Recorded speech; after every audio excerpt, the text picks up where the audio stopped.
I'm going to act like I can breathe right now, but my heart's racing because I'm looking at you. Like my heart is, I wish you could feel. I have that effect on some women, just some, not all.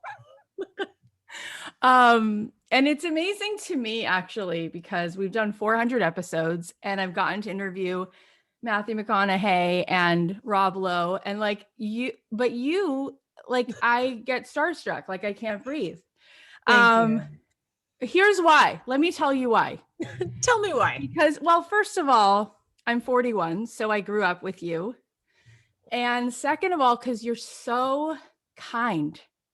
You're such a mensch. And I'm so aware of that. And so is the entire world.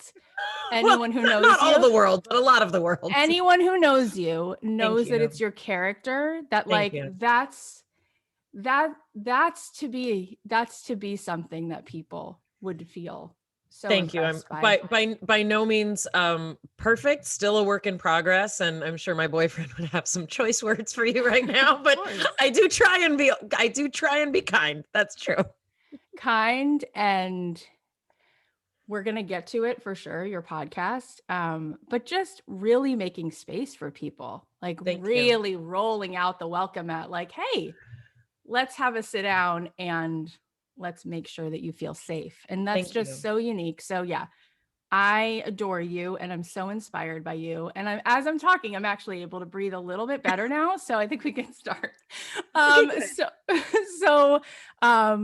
also a Jewish girl. And I think there's very few people as I grew up that made me feel that I could publicly be Jewish, actually. And that's so not a small thing. Thank you. And it's funny because I think, especially if you're from a large city, you think like Jews are everywhere. What's the problem? But we're actually only 2% of the United States population. We're basically like the Amish. So even if you live in a large city and feel like we're everywhere, we get freaked out when you say that we're everywhere. And the fact is, we're really not. We're a very small population. And so it is true. I'm aware of that. And it is a conscious, decision that I make to be public about it. I'm guest hosting Jeopardy the end of May through June, and there's a Jewish star in every outfit. Some of them are more hidden, and I have a couple Jewish stars that are known as like Anne Frank stars, where like they don't look like a star until you like do a thing and fold it up. But anyway, it is an important thing to me for sure. So thank you. I appreciate that very much. Yeah, well, I appreciate it so much, and you're such an incredible ambassador of Judaism, and you don't water it down at all and explain so much in such like a loving way. You take the time to be like, here's what I'm doing. This is what this holiday is about. I don't know a single other celebrity that does that. So they do other things, but it is true that like I'm a God-loving, feminist who works in a patriarchal religion in ways that bring a lot of light to my life, even though it's not a perfect system. So I get it. It is hard to speak up about that stuff. And, religious people tell me I'm not religious enough, and secular people tell me I'm too religious. So it's like, I feel like I'm doing something right if everyone is mad at me about something. Absolutely. So I think you've probably told all of these stories a zillion times, but our audience is 90% women, and mostly between the ages of like 35 and 44. And we just hit 20 million downloads, and people will probably like be so mad at me if I don't ask you about all the things that we grew up with. Can we talk a little bit about it? Whatever you want. I am here for you. So at my bat mitzvah, just to keep talking so much about Judaism, I sang The Glory of Love because I wanted to be just like you. And that was the first CD I ever bought was the soundtrack to Beaches. So what on earth was it like for you actually living that? Not as, I don't want to say not as exciting as you'd imagine, but being in something, it's a very different experience, meaning whatever it is that you're in. I don't mean being in a movie is different. Right. And I also am not going to tell you like, it was very hard work, Kathy. Like, it's not all fun and games. No, I was like a kid who had just started acting, which is late for the industry for a child actor to start in middle school, because I wasn't molded by the industry. Like you meet kids who started acting at like 2 or 3, and they have a real professionalism about them. They're very polished and they know how to tell you, I'm feeling great, even when they're not, because they're Yeah. raised in the industry. I wasn't that kid. I had just started acting. When I auditioned for Beaches, I was the only non-redhead there. And I was like, why am I even here, Mom? She's like, you look like Bette Midler, I promise. Okay, whatever. And like, I was a weird kid. Like the songs that I sang for Gary Marshall, who is our director, I sang like Golden Slumbers by the Beatles. Like, it's like things that he literally like, could you sing something with a melody? That's what he said at like one of my first singing auditions. So he wasn't a Beatles fan, apparently. Anyway, so, for me, the experience is like I had just kind of started acting a year before that. I had just been in like Webster and like Facts of Life and like all these like sitcoms, but like I'd never been on a real movie set. It was insane. I was this kid who just talked like that. Like when I look at the movie, which I try not to watch myself, but when I've seen it, I'm like, I just had that accent. Like that's just what I was like. That was just like I just like had this huge head and this tiny body. And I did what was asked of me. It wasn't like I'm in a movie, this is going to change my life. I didn't really grasp that it was like going to be in theaters. Like I knew that Bette Midler and Barbara Hershey were these like huge stars, but I didn't really put it together. It's just like, that's not how my brain works. I was a poor kid, like second generation American, who was raised speaking Yiddish, and like, we couldn't afford rent. Like that's what my life was like. So you don't dream that you'll have your own TV show. I was a weird looking kid who liked auditioning for things, for school plays, and everybody thought I was weird. So I wasn't like a hammy Hollywood kid who was like, this is my moment. I was very much like, tell me what to do, I'll do it. Gary Marshall's like this huge director. I mean, he directed Laverne and Shirley, like something I actually knew, like I knew Barbara Hershey was famous, but like I couldn't really tell you who Barbara Hershey was as a, 12-year-old. Right. Anyway, so when it came out, that was like the moment. I mean, we all have these moments, but like that was my moment of like, your life will never be the same. And it was very overwhelming. The movie came out the week of my bat mitzvah. Like it was an enormous week. I was on the cover of the calendar section of the Los Angeles Times the morning of my bat mitzvah. Like that's a true story. It was very strange time. I just had tears in my eyes for a second because truly, the charisma that you have always had, the goodness is like, the whole world, like we just all like got it. It's so special, really. Like, It's very sweet. I also, just because I'm human, like I think of all the people who hate me. I'm like, what if one person listening is like, I hate her, she's so self-righteous, I hate her, because there are people who don't like me. So I'm aware of that. well, they don't really get it. I mean, it was just one of those things, like to see it, it was like, this is just an unfiltered neshama. Like your soul was just like, hello, like I'm here. And it's so funny. I was just a weird kid. Like so refreshing. Thank you. So refreshing. But how crazy to think for you, like that was the weekend of your own bat mitzvah. Like you're going through adolescence and like, there you are. And overnight, I'm sure you couldn't walk anywhere. You couldn't go into the grocery store without people recognizing. That's actually not true, because I didn't have red hair. Oh, right. I wasn't really noticeable like that.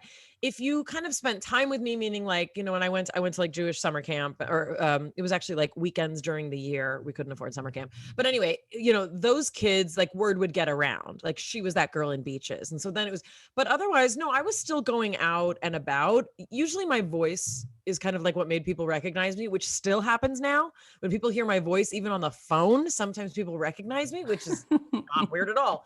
But no, at the time, what changed in my life was like, there was a for your consideration ad for an Academy Award taken out for me, like in the trades, and like that, which I don't think I deserved an Academy Award or a nomination, but that's besides the point. But that level of, business life changing, I was offered my own TV show. What? That's crazy. Like it was crazy then, meaning to me. So what on earth is that like to have this thing called your own TV show and you're trying to just be emotionally stable enough to be in high school at the same time? It was, I mean, I was in junior high, Blossom started when I was 14. So I'm 45. I was 14 to 19. At the time, there were no TV shows about a girl on network television. No one thought it would work. It was literally one executive at NBC, a woman, who was like, I think we can make this work. And Don Rio, who I call my third parent, he's the one who created Blossom. And it was because of his care over me, and his execution of wanting to, we wanted to do like Catcher in the Rye about a girl, in the 90s, right? That's when we started. It was 89 was when we started working together. So it was really his care and him and his wife who were producers on our show. And, it was really them that ushered me into this next part of my life. And I'm still close with them.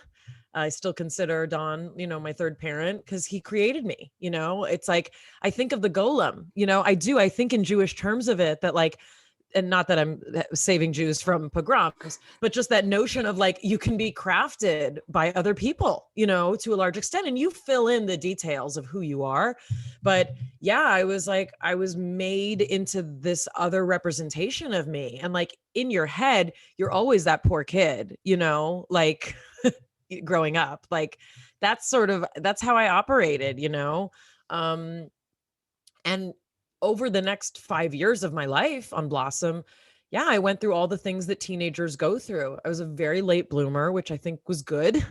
So I didn't really have like a desire to kind of like know myself or like party or do anything like that. I was just like a studious, mopey, dark intellectual kind of teenager who played a very fun, and in many cases perky character on television, who also had a lot of depth. She was an interesting character to play, and it was a really fun world to inhabit. I'm also grateful it was a very clean set. There were never drugs or alcohol on our set. There were a lot of Playboy bunnies for a lot of like Joey fantasy scenes. And looking back through the lens of Me Too and Time's Up, it's like so not okay. Like just what that culture was like, that like to get ratings, we put half naked women on television, and just like, and that I, as a teenage girl, of course, I'm like, this is my life, is like, I have like all these men lining up to take pictures with these women. Like, that was weird, but also completely like in the scope of what happened in our industry in general. That was sort of what I experienced on that set. That was like, ugh, that was hard. But yeah, I graduated from high school at 17. I had tutors for every subject. My parents were teachers in real life, so they were very concerned that I have like all my academics in order. And my dad in particular, bless his memory, my father was very like, this could all disappear tomorrow. Make sure we get your education really good. So, I was studious, I would go to work and do my school on set. And then I would come home and do homework. Like, that's what I did. And I was 2 years out of high school when Blossom ended. And I was just like ready to not be recognized. I was which that didn't go away when I went to college, but I was ready to be judged by what was inside of my head instead of sort of what I could do for you. And I left the industry really for about 15 years. Wow. I think it's so striking that like you played this part in this movie and then you were offered your own show. Like, it's insane. It felt that insane. doesn't happen. That just doesn't happen. And it doesn't happen to people like me, as far as I was concerned. Like, if it's going to happen, it's going to happen to some like classically pretty, but that's why it happens only to you, because that's what I'm saying. Like, there's nothing about you that's ever trying to be something other than. Well, I try, I just fail. So you just get me as I am. It's like, that's what it is. Like, you give people this permission to like, hi, you could just be yourself right now. Right. And I think that's what the whole world just loves so much about you. And again, some people hate me. Don't forget. Oh, she has to bring this up. She has to. But it's funny that you mentioned that today of all days, because I had a migraine yesterday. It happens. It happens when your lady cycle happens for some women. And tell us more about it. Yeah, I'm happy to. But anyway, no, I really was not feeling well last night. Like, this eyeball wasn't working. And I woke up this morning and I have what's called a residual headache. So I'm drinking a Coke because I don't drink caffeine, but I do use it for migraines. Anyway. And I was like, I cannot put makeup on this eyeball. It's just not going to happen. Like, this whole side of the head is not working. I was like, I'll put on some lipstick and glasses and I'll put my fancy light on. And I'm very glad that you're saying these things about me, because it's very appropriate that like, I was like, this is the best I can do today, is to show up with glasses and lipstick. And like, I had my hair done, I think 2 days ago. It still looks okay. But I appreciate that, because like, I'm grateful that that is part of, I think, even more and more what I'm becoming known for, because it's such a relief to me, especially as a woman, to not have to be like, all right, here's another day where I have to try and look the way I'm supposed to look and like the things that I'm supposed to do, so that I can still look at myself and be like, no, it still doesn't like feel like me. Yeah. So I'm glad you said that today, because like, this is just me, post migraine. Here we Yeah, and are. it just dawns on me that it's hard to believe that when someone just is the sunshine, that they don't necessarily always know that they're giving all these people this ray of light, but you are so doing that. I mean, I can remember being in seventh grade, and so I'm 41, so you had already been in Blossom, and the kids were mean to me, and I watched you and felt like, well, she would be nice to me. You know what I mean? Like, I had a nose job in my junior year of high school. Like, I didn't fit in, right? And my grandparents also speak Yiddish, and I wasn't able, I could never be cool. I remember being at Ashley Crone's house in sixth grade and being like, I can't believe you invited me over. Like, that's like the dumb thing to say to the cool girl with the blonde hair who Chad Murray likes, like I'm in the wrong place. But everybody loves you because you make everyone feel like they're in the right place. And now, and I know we're jumping out of chronological order, but the show you're doing now, I've never seen this character in my life.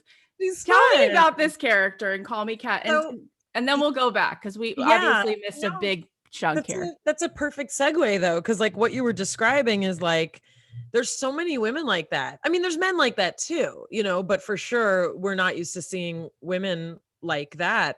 And Jim Parsons approached me. Jim Parsons, who I was obviously on Big Bang Theory with, he played Sheldon. And he said, we have the rights to Miranda, this BBC show. He's like, what do you think? So I checked it out and I was like, wow, that's a dynamic woman. It's a very unusual British sense of humor. And she's this very, very tall Miranda Hart, very quirky actress. And so I went back to Jim, I did my research, and I was like, really interesting project, and I wish you well with it. That sounds great. And he's like, no, Mayim, I'm asking because I want you to play her. It's like, oh, I thought I just wanted my professional opinion. I was like, sounds like it's going to be Hatzlacha. It's going to be great. Exactly. It's about you. So he's like, if anyone can pull off annoying and adorable, I think it's you. Thanks. So then we, and I annoy a lot of people. So I was like, that's perfect. That sounds about right. Anyway, so Darlene Hunt, who's our showrunner and executive producer for our first season, she is a very quirky woman herself. And she came up with this pitch for an American version of Miranda. And I just loved her sense of humor. I loved this world that she was creating of this woman who was like, I'm weird. I sing when I'm nervous. I'm socially anxious. Like, I'm going to get life wrong, but still have a really good time doing it. And I was like, that's me. Like, I can do that. So then we added, I do a lot of physical comedy. And so like that kind of got added as just like, she's a person who's like always tripping, always doing things. And, critics were not kind to us, which I totally get. And I actually made a YouTube video kind of answering some of the criticism, because that's how I do. I saw it. I watch everything you do. It was good. Well, no, but also like some of the criticism, it was totally accurate. Like, who's this woman? What? Why does she not know how to hold her liquor? It's like, well, you've obviously never met me. I mean well when I have my second mojito, but then I do funny things. And so this character is just like, she's very me. I purposely chose not to wear Spanx, which, it's not an easy decision. I actually stopped wearing Spanx many years ago after meeting a designer who said, what if women wore clothing that flattered their bodies, no matter what their bodies looked like? Meaning, what if you found the outfit that if you try and squeeze into something and you have a bulge, I call it my side meat, and my side meat's bulging out. How about I find an outfit that isn't that tight so that my side meat is hanging out? Now, if you want if you want your side meat hanging out, more power to you. But for me, it wasn't always there. I wish it wasn't there. So I started literally wearing clothing that felt like me without having to wear a sausage casing. So as this character, I decided we're not going to wear sausage casing. And so that's really comfortable. She wears sneakers with dresses. Someone wrote an article like, I think she's a lesbian. She wears sneakers with dresses. I was like, Oh well, my God. you don't have to be a lesbian to wear sneakers with dresses. But it was a very cute article. But yeah, this is a woman who wears like bracelets and rings and earrings and a necklace. You know, she doesn't pick. Right. She wants like, and that's me also, like all the accessories. Like it's nothing's too small of an event for her to put on some bracelets. Like she's super, and there's a really playful childlike wonder to her. And that's a lot of Darlene. It's a lot of me. Like I'm not ashamed of that. And I love that we're showing a character who decorates fruit with googly eyes just because it's cute. Like it's a thing. It's very special. So this character is very special to me, and building a world around her is very special to me. We want her single and not super stressed out about it, which doesn't mean she can't date. It means that her purpose for dating is not like must find man, must settle down, must have babies. Right. She's part of the world as it's happening. And she also knows that like Randy's hot, you know, like she kind of says everything that she thinks, and she's sloppy and she can be vulgar. And, you know, when guys make weird jokes, she's like, that's pretty funny, you know, like she's unconventional. It's so awesome. And even though she's not Blossom, there's still something so consistent about, yet again, in this time in history, you're the person who's like, Right. can we all just say what's really going on? Because I'll take the lead on it. And it's so important and refreshing, because you do wind up like, I have 3 kids now. So I'm a size 8, and like, that's just how it is. And we're plus sized. We're plus sized in Hollywood. Oh my God. Yeah. It's horrible. So, do you have side meat as well? What'd you say? Side meat? I haven't heard it, but I definitely have some. And it's like, you shame yourself, and then you're like, wait, I'm in my 40s. Like, I'm not going to look like. I mean, I had a mentor of mine literally say, the days of eating what you want and having your body look like you want, they're over. She said, there's a reason that women in Hollywood typically don't eat. There's a reason they don't eat carbs. There's a reason that they don't eat sweets. There's a reason they don't drink alcohol in many cases, because it's too many calories. And she's like, that's how they get those bodies. And working out every day and twice a day will get you that body. I don't have that lifestyle. I don't want that. Like, I just don't. And I don't judge people who do. But for me, that also doesn't mean that I'm going to be happy with my body. For sure. But yeah, it's a decision. It's a decision I get to make every day. Well, it's so awesome. And we're going to link to all of that, Call Me Kat, in the show notes. And I hope that people watch it, because it's adorable and it's refreshing and you are hilarious. And to be able to find something truly sweet in this moment in history right now, go watch it. Like, that's the thing. I said, we're like a warm chocolate chip cookie that was like heated up in the microwave because it was in the freezer from like 2 months ago when you made the batch, but we're still a warm chocolate chip cookie. So good. And I was going to ask you this, because you've done a few kissing scenes I've seen on Call Me Kat, and you definitely had those scenes in Blossom. COVID kissing is a whole other story. It's a whole thing. But I was going to ask you before, and I wanted to call back to it. What was it like on Blossom to have a kissing scenes when you, and by the way, there was a few, but so cute, your boyfriend. But was that even your first kiss? Like, it may have been. Yeah, my first proper kiss that wasn't like a truth or dare kiss. Yeah, I think it was literally on screen. I mean, Johnny Galecki was on Blossom. I think I was his second on-screen kiss. We're the same age.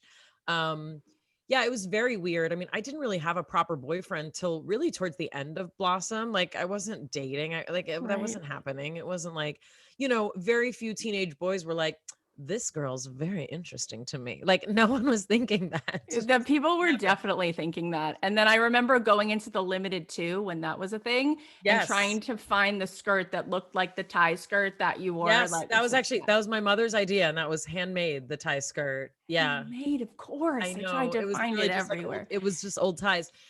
No, but so kissing was weird. And I love when you read like interviews and articles with like, fancy actors and they're like, you're so in the moment, it's like, you don't think about a sex scene. BS. I'm sorry. For the kind of person I am, like it is so intense to kiss a person that you're not in a relationship with. And also, I'm just like not the kind of person who, again, not judging people who did. I never like hooked up with people. Right. Like, Me either. in many circles that wasn't like happening really when I was in junior high and high school, at least where I was. I mean, I'm sure like people, I know everyone I went to camp with is probably like, we were all having sex, but it wasn't my thing. I didn't even like getting massages, like people would like line up and like everybody give each other a massage at camp on the day before we get back on the buses. No, I don't want that. So kissing people that I'm not like knowing and dating for the purpose of my job is weird. Also, it's a thing. You share germs when you kiss. So like we would have things where like it was David Lasher played Vinny, like I'd get David sick and then like David would get me sick. Like that's the thing. And there were some long kissing scenes on Blossom. And yeah, I guess I learned to kiss on television. It's so weird. It's very creepy. And even as an adult, I get asked this about kissing Jim Parsons. They're like, well, he's married to a man, so it's not an issue. It's still an issue. I'm still a human. He's the human. Our lips are touching. It's an intimate part of you. Anyway. And so now on Call Me Kat, Cheyenne Jackson, who also happens to be married to a man, but like, I literally am like, but Cheyenne, you really want to marry me, right? Like, let's be serious. Like you're still kissing a human, also someone that I care about very deeply. It's very weird. It's weird. Very, very weird. And then like enter the Oscar character and I'm like, now I got to kiss another person. Like we're in the middle of a pandemic. It's so crazy. But that was also some of the safety of like working with people that you trust, which is something very important, which I acknowledge is a real privilege. And especially for actors, we often just have to work with whoever we're told to. Yeah. But very, very grateful that both of those men, we've had very respectful conversations about what we do outside of work in terms of COVID exposure. Sure. So, there's more confidence, but I'm not going to tell you, it just feels totally normal to kiss a person that you don't know. Yeah, no, but it is, it's just like kind of adorable to hear about what it was like for you in those scenes. Like as a kid, oh yeah, we were no, all I'm like that as an adult. Like you're like, no, that's yesterday. There was like a Cat Oscar scene where we had to be like figuring out like, in theory, kind of like the best position, like to be in the scene. We're supposed to be kissing. And he's like, how about if I rub your legs? I'm like, rub my legs. Like, don't touch my legs. He's like, okay, I won't touch your legs. I'm like, ah! So since you called back to it and we skipped over it, tell us about being on The Big Bang Theory, because people don't like the show. They loathe the show. Like it's a part of their physical body. That's how they speak of it, and you and that character. Yeah. So what was that whole experience like for you? Well, when I auditioned for The Big Bang Theory, I had just started acting again. I had a nursing, he was probably, I think he was about 1, but he was exclusively breastfed. So literally when I left him to go audition for things, it was like, good luck, Mike. Right. Yeah, I had a toddler and I had a nursing infant, when I auditioned for The Big Bang Theory. I had never seen it. I thought it was a game show because I heard that I was mentioned in season 1. And I was like, oh, because it must be like a game show of like, what star used to be a neuroscientist. Anyway, never mind. I'm crazy. So I did not get the job because I'm a scientist. The character actually didn't even have a profession in the season finale of season 3, which is when I came on the show as a guest star, possible recurring. And they said they wanted a female Jim Parsons. I had no idea who Jim Parsons was. The show was already very successful by then. I think he had just won like his 2nd Golden Globe Award. So I Googled Jim Parsons playing Sheldon. I was like, oh, I know people like that. I think I'm like that. So I just like imitated him and I got the job. And I didn't even know that it would turn into being a regular. I was a mom. I was teaching neuroscience for 5 years. I designed a curriculum for junior high and high school students in our homeschool community. I was tutoring piano. Like I did a lot of things to make ends meet. I didn't have money from Blossom. Like that wasn't a thing. People didn't make the money you think, especially teenage girls. So yeah, I was budgeting, I was doing all the things that people do. And I was driving to Pacific Palisades when I was in grad school to like make $20 an hour tutoring a kid Hebrew. Like I was, oh my God, I was just like a normal person. I mean, I was a normal person of privilege, struggling in Los Angeles to pay rent and do all those things and have health insurance. And I was running out of health insurance, is why I wanted to start auditioning for things again, because I just needed to try and work a couple, even guest spots, a couple guest spots so that I could just try and get my insurance back. Wow. So I got The Big Bang Theory. They made me a regular in season 4, and Fred was about 18 months then. I pumped for 2 years on set. Like, I was a pumping working mom. I did obviously nurse a long time, but that's also totally my prerogative. And I lived as a working mom then in a situation where I was not planning on being the working mom. Like, that wasn't what life was going to look like. But very grateful to my now ex-husband, for whether we were married or divorced. He was an at-home parent for our boys. Our kids have always been homeschooled, so he is both their teacher and their driver and their everything.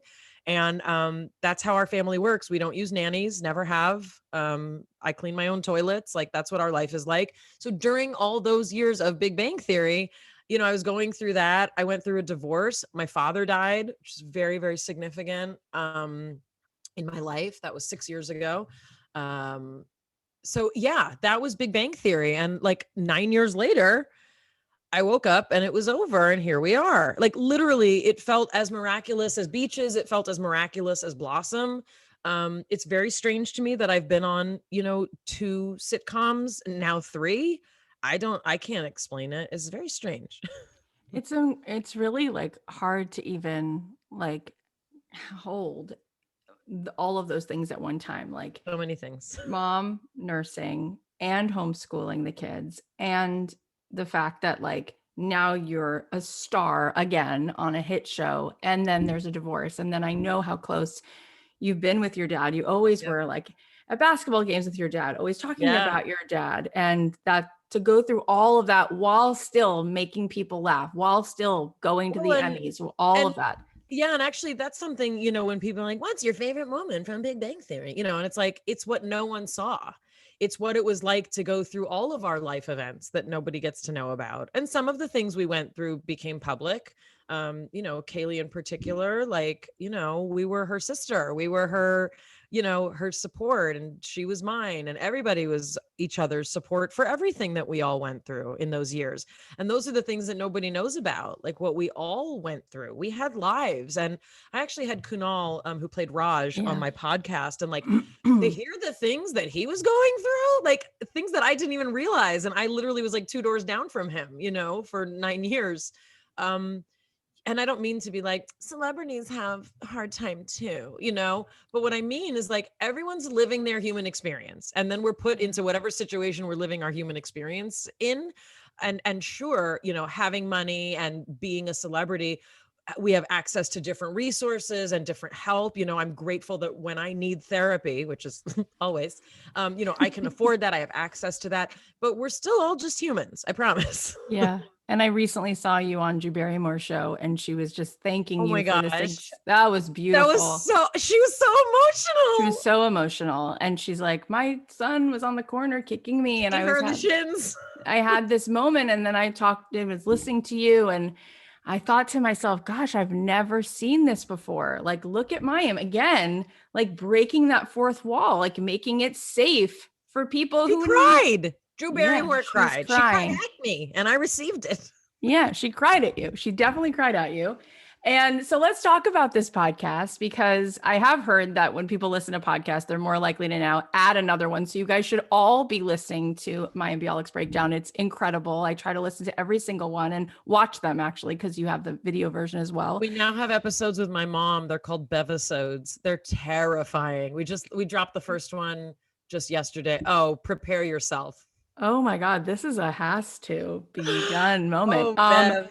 So let's talk about this, because like I said, I've never seen this done. This amount of people talk about authenticity, but it's faux authentic, right? It's like very authentic. This is the most real conversation over and over again that I have ever been witness to. It's essentially like it is evolved. Honestly, it's evolved even from the first day that Jonathan and I sat down. So Jonathan Cohen and I, we are partners in many ways, including the romantic way. We're writing partners also, and like truly business and life partners, you know, no matter what happens to us. We've really like, we've met our match in each other. And so during the early days of like pandemic and quarantine, we were like hearing from everyone that their mental health was just like taking hit after hit. And people who even like, I mean, God love those people who don't know what anxiety is, meaning they were like, why am I all of a sudden not, what's happening? Why am I waking up feeling like there's a gun to my head? And like, I can't eat. And like, I have diarrhea. And it's like, oh, you have anxiety and you didn't know it, you know? Or people who or you're an Ashkenazi Jew, either one. Or you're just a Jew and you can't process dairy. No, but so many people were like, what's happening to me? And even my kids, you know, I have a 12 and a 15-year-old, and they were like, why even change clothing? And I was like, oh, okay, got it. And then for people like me, who've basically were born with mental health challenges, of course things got worse. You know, whenever I'm interviewed, especially by like a celebrity outlet, they're like, how are you doing in the pandemic? I'm like, really bad. Like, I'm a mess, you know? I've gained 86 pounds in a month, you know? I'm eating all of my feelings and yours as well. That's how I'm doing. So we started this podcast to talk about mental health. Yeah. Obviously, I'm a neuroscientist and I'm trained in neuropsychology, and I worked in neuropsychiatry. I studied obsessive compulsive disorder as the topic of my thesis. And like, I'm in it. I am in the mental health world. It's on both sides of my family. Like, name a diagnosis, I promise you we've got it. Recently, a friend of mine who I know very well said, I didn't realize how hard you must work to seem like okay, given all of your diagnoses. Like, I'm a very, you know, I don't want to say I'm an over pathologized person, but I've been in therapy since I'm 17. I have been rigorously honest, if nothing else, with my therapist. And what that means is you meet the criteria for a lot of things. We're all on a spectrum, some more than others.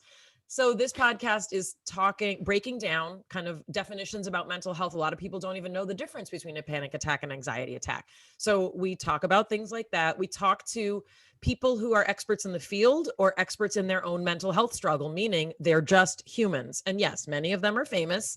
And almost every episode, people say, I've never told anyone this, Mayim, but I'm going to tell you. And I'm like, okay, like lay it on me. And meanwhile, every episode essentially feels like group therapy between me and Jonathan and our guest. Jonathan is opening up more and more.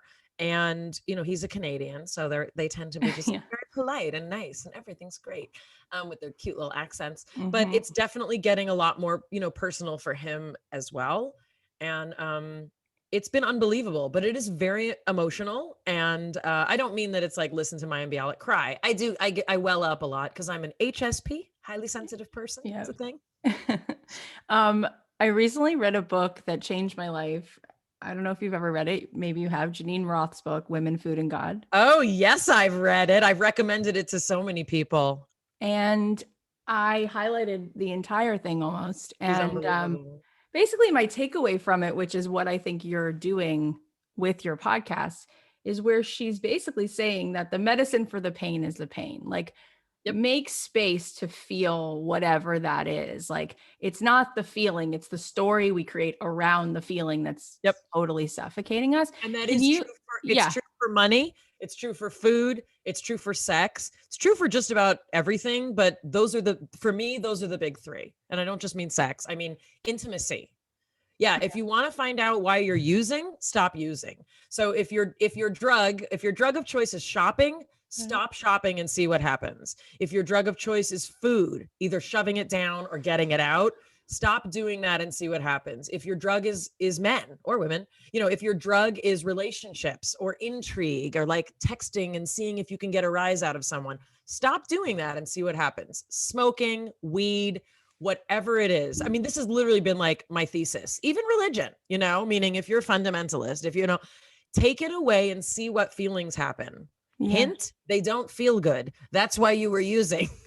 Yeah. And that, I mean, for me, it's work. Like, I'm such an one of my favorites. Emotions can't hit a moving target. I just keep moving, keep working, keep doing, you know. Yes, if you stop doing that, see what comes. Chances are you'll try and fill it with something else. Hence the COVID-19 that many people put on. And this is why during COVID, right? Because all of a sudden, you know, anticipatory anxiety. It's very terrifying. Yeah. Imagine being a child, you know, it's hard as an adult. But I wanted to ask you about, because I just spent a week at a Joe Dispenza retreat. Was that? You know Joe Dispenza? He's like No, I don't super know into anything. like what you fire and wire in your brain. So like you think, you Great. feel the Got way it. you think, and like he's not. Did he fix you? Is he gonna fix us all? He's gonna fix us all. He's not a neuroscientist, but he loves neuroscience. Okay. And he has like 2 million followers on Instagram, and he's like kind of taking the world by storm. And so you go to this retreat, and he's basically like, you're with 1,000 people on the beach. Oh, And that's already problematic for it's me. a That's lot. It's a lot. terrifying. And you're meditating 8 hours a day, and he's teaching you about neuroscience and how we can, if we think a new thought, we'll feel a new feeling, right? But I'm wondering, as good as that feels to learn how the brain works, it's like, but the skipping over of this stuff that's still there. Like, what about that? So everyone's into like positive psychology and like, there's a neuroplasticity. And I'm like, right. And you're still skipping over yourself. Well, and look, and the fact is certain, like something, and I can say this as a scientist, some things will work for some people and not for others. There's not one solution. If there was, I'm certain like Eastern medicine would have figured it out before anything Western anyway. So there's not one thing. There are general guiding principles I think that we all can learn from, and learning to breathe properly, meaning breathing so you feel it in your shoulders and not just your stomach, like that's a game changer in terms of like oxygen, literally. So like those things, yes. Meditation, meaning shutting everything out and saying, I'm a human being, not a human doing that 20 minutes a day, we know works. Like it works wonders. I happen to be a proponent of classical psychotherapy, and I believe everyone could benefit even from 6 weeks of it. Like I do believe in digging deep. I just do. A lot of people can do a cognitive behavioral therapy thing, which is kind of more what you're talking about, like replace a negative thought with a positive one. And it does, it changes the chemistry in your brain. It creates new grooves. Like that stuff is also good. But for me, like I have to do the kind of work of like, what's the scaffolding that I was raised in? Yeah. What did my grandparents bring to my parents that they then brought to me that I think I'm going to bring to these kids if we don't do an intervention? Right. And it's true. Like there were times when my anger, my rage, my impatience was not healthy for my children. And I'll be honest, the solution was not going on more weekends with the girlfriends. Cause a lot of people were like, you just need to get out more. You need to like relax. And I was like, no, I don't want to go out. I want to be in my home and not scream at my children. Can we work on that? Yeah. And because you are such a great scientist as well, how much of that do you think is epigenetics, and how much that do you think is just like trauma that gets passed down in behavior? I mean, honestly, we now know that trauma is also, kind of floating around your genetics in other ways as well. This intergenerational trauma, there's been some incredible research out of Israel about Holocaust survivors and their relatives and what they pass on. There's a lot, I was definitely born into a template that struggles, meaning my genetic template, it struggles, and chemistry doesn't always work the way I think it should in my brain and in my body. I get hit hard by a lot of things. I get hit hard on the good side of emotions and on the bad side of emotions. I don't mean good and bad, but you know what I mean? Like the positives and the less positives. I feel them very deeply. And a lot of that it's my genetics, but it's also the coping mechanisms that I've learned by watching my mom, my dad, the dynamics in my family. Like it all adds up. And I think, barring fascinating studies where people have been separated at birth, or, the triplets that they made that amazing documentary about, sure, environment is going to play a tremendous role. We can't deny that. But we also get to add kind of that third component, which is the environment we choose then to immerse ourselves in, and that's sort of, and you can undo things. Like, yes, fundamentally people don't change, but also if people are willing to put the work in, and we all know what that means. It means when you don't want to go to therapy, you go anyway. Yeah. And you say to your therapist, I don't want to be here. Chances are there's a reason. Yeah. It's not just that you have better things to do. So to me, that's the component that in my life has actually caused change for the positive. you know? Yeah. Yeah. I'm I mean, I've had friends tell me that, I'm easier to get close to now. And here I was thinking like, everybody can get close to me, but Right. it turns out, if work is your drug, which it is one of mine, you can put up a lot of barriers Yep. that feel like, I'm so sorry. I'm just so busy. It's such a crazy week, Yeah. you know? Yeah.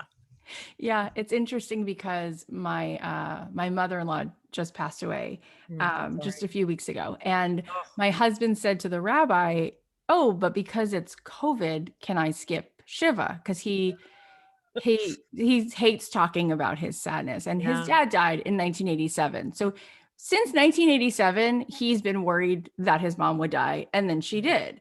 So the rabbi said, Well, "No, it took a minute. It it wasn't took a like minute. a Yeah, long time to worry though. long time to worry." And so we went through the process, and he said to him, "Don't skip it, do it on Zoom and do it as much as you can." And we did.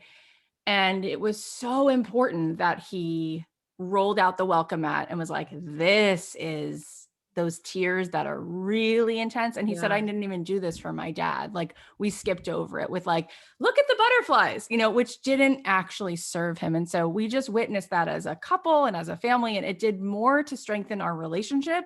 And it did more for my kids than so much of what we've been doing, being Sure. busy for And so long. and also, shout out to traditional, good old fashioned, in our case, Judaism. You Right. know, Judaism is known for getting a lot of things wrong, but we really do get death and grieving We're right. good at death. I know. Well, we're very good at suffering also. But the But no, suffering, but that process is but yeah, gorgeous. and we did an episode on my podcast where we talked about this with a rabbi, because the notion of you cannot run from this Yeah.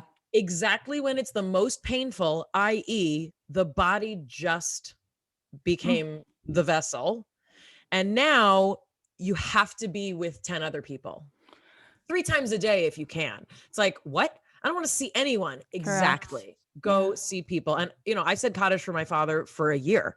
And, every day I managed to find these 10 people, who would hold space for me. And, and every year, actually, today's the anniversary of my father's death. Oh my gosh. So yeah, we find that space to say, I'm still in pain. Like this doesn't go away and other people have to witness it. And that's why also people are like, the internet is so great. I have so many friends. I love my Facebook. And like totally, I totally get it. But brains have not evolved just because technology did. You Right. still have a brain that is Yeah. wired to be in the forests, in the jungles, coming out of the water and just like holding your baby because something's gonna eat it. Like Yep. that's like we're in that state of nature, I promise. Like we Yep. are wired for human interaction. And you We are. said something, you've said this before, but I heard you say it recently when you had AJ, Alex McLean, on your podcast. Uh-huh. And you just said it really fast, but I've heard you say this idea before. You were like, yeah, you had a God-sized hole you're trying to Yeah. fill. Yep. I want you to talk about what that means to you, So because that's yeah. That's the a whole, go ahead. no, that's a 12-step reference to what we're trying to fix in each of us. And it's going to be something different for everyone.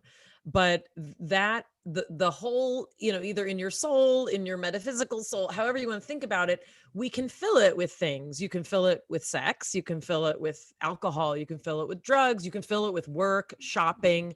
Um, yeah, those are kind of the biggies. Drugs, did I say drugs?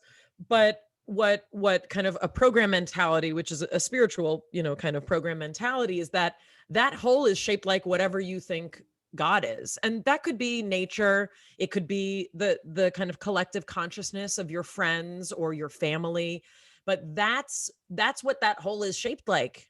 And you have to try and find things, or that's our responsibility as humans, is to find the thing that can fill that meaning. And yeah, it just kind of sounds cheesy, but it's learning to love yourself the way the creator of the universe might love you, Yep. or the way your partner, your ideal partner would love you, the way your friends love you.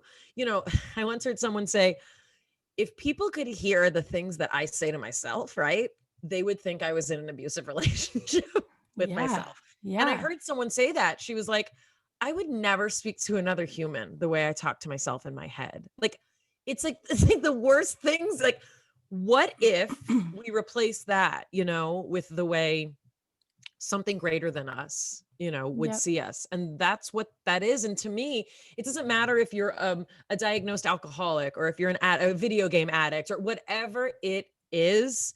We're all looking to not feel those feelings that we feel when we stop doing the thing that we do. Yeah, absolutely. And it's interesting because for the first like year and a half of the show, I never mentioned God. I was afraid that people wouldn't like me, or Right. they would judge me or think of God as something that I didn't think God was. And Right. so I never talked about it. And then my rabbi, actually, I had David Sachs on the show, who you're Oh, probably yes. friends with, Yeah. who's a good friend of mine, and people loved the episode. And so I I was amazed by that, actually, Mhm. because he doesn't water down what he's really No, saying, but he's also super eloquent and super and intelligent, and kind and yeah, lovely yeah. and all the things. And so I sent an email to my audience asking, like, what was it about that you loved so much? I was nervous to share him or that with you, those ideas. And people said, I don't think of myself as being needed in this world. Mm, And this idea that I have a connection with something bigger, and that something bigger wants me to succeed at helping repair the world, yeah, is everything I needed to hear. And I'm right. like, yes, good, right? So I want to ask you about that, because my audience struggles with feeling the imposter syndrome and feeling like they're enough, and feeling like, why would I bother starting a podcast or writing a book or making my own show when like Mayim's done it, and so have all these other people who are better than me. And I think at the core of the sadness that I hear in my audience and in people in general is not feeling a connection to something bigger that needs them Mhm. in any way. And so I'm just curious what you think about that. Yeah, I mean, that's, it's one of the more religious concepts, which can be very hard for people to grasp. And I think, for people who do follow more of a traditional path of religious life, it's also one of those things that can sound like, oh, well, that's perfect if you believe in God, but I don't believe in God. So, like, no thanks. Right. But the notion is like, can we get to a place as a society where we're not so hung up on this kind of like image of God, or Yeah. what we think that our grandparents want us to do, or our parents, or what the man wants us to do? Because there's obviously a lot of patriarchy in religion, because religion's an extension of just existence. And yeah, when you Right. think about no but when you think about the thousands of years ago, it's not that people were like, women can't be rabbis. It's like they're having so many babies because there's no birth control. When would they even go to school or learn to read? Like, it wasn't like a personal thing that Judaism or Christianity or any religion was like, women must, like, it was just inherent in all culture that women were never expected to be able to achieve things, because we didn't even give them the space to. So the notion for me is like, what is that thing that I can't create, that's a feeling, that's an inspiration, that's something divine that can drive what I do? And for a lot of people, that notion of like being needed also extends to like, well, that means God's watching everything I do and I don't want to be judged. And that's an evolution that we get to come to now, past the traditional Judeo-Christian thinking that so many of us were indoctrinated with. Guess what? Like, not being sure about God doesn't eliminate you from the human race. It doesn't take away our responsibility to love each other, and to have respect for each other, and to look at people who need help and help them. Yep. Or to say, what if I don't keep all my money for myself? What if I share it with people? Right? And obviously that's also from a real specific position. I'm not saying like that everyone should give away their money, Right. but the notion that even when we didn't have money as a kid, I was still taught it's my responsibility to repair the world, and I can still show up for other people. And for me, there's that best happens when I stay close to a program of ritual. It just does. And that may not be true for everybody, but it's rare that I meet hardcore atheists or even agnostics who are like, let's organize a sandwich drive. And I'm sure they exist. But for me, I need the structure of something that's been working for thousands of years as the structure from which I build it. And I've met many lovely atheists who do make sandwiches for people. And, I'm not saying that they don't, but I'm saying that that structure already exists in the tradition that I come from. And so that's comfortable for me, you know? Yeah. Yeah. And I think that's so beautiful. This idea that like we can all get on board that we need to take care of each other, Yeah. period. Like And that's, if you believe the sun's going to come up tomorrow, then we have the exact same faith. You just call it something different than I do. You know, yeah. when I see the sun come up, it's like, that's a miracle. Thank you, power greater than me. And other people might just be like, oh, cool, the sun came up. Other people might just be like, time to get up. F this day. Also fine. But that's all, to me, that's all the same, you know? Yeah. All of it is so good and nourishing and helpful, and you're funny and adorable. And it Thank was so you. fun to hear everything that you have to say. I could literally, I watch everything you do. And so do Thank you. most Well, people. it's so lovely to meet you. And, you know, I'm asked a lot of these questions, but you know, you obviously have you have a very warm and loving Thanks. perspective. And I appreciate that, not just because you like me. But I also just, She no, really does. she does, she likes me. No, but I think also like to get to, you know, to hold this audience with you, you know, and get to, Thank you. It's so you nice. know, get to share more about myself on my post migraine day. I do really appreciate. Oh, Mayim, it's just like you to say that about me at the end of this. So everybody's gonna go listen to your show and watch your other show and all of the things. Gosh, I wish I would have had more time to talk to you about homeschooling, because I'm now on that train. I'm on How old are board. your kids? 4, 7, and 9. Holy And moly. Oh, it's wow. and the more I talk to, we just had Ray Dalio on the show, who's like a billionaire, and he was like, school makes you dumb. Like, we need people who make mistakes and feel excited about making mistakes. And I'm just, Well, enter this past year, because my kids made a lot and I made them too. but anyway, everything about you is just like a whole nother Megillah. There's like 6 other books that we could have talked about that you live. You don't Thank just you. say about like, oh, that would be, you actually live it. So I'm so impressed. Tell everybody where they can find the podcast and all the other Yes. things. Our podcast is Mayim Bialik's Breakdown. It's on Spotify or anywhere that you get podcasts. You can also watch us on my YouTube channel. We just hit 1 million subscribers, which is very exciting. And my podcast co-pilot and I wear coordinated outfits every episode. So it is kind of fun to sometimes watch. We're sort of ridiculous. Bialikbreakdown.com is our website. You can also ask Mayim anything there and submit questions, and we answer those on the air, which is really fun. So Adorable. yeah, there it is. Adorable and delightful and a pleasure. What else can we say? So much. Thank you. Mayim, thank you.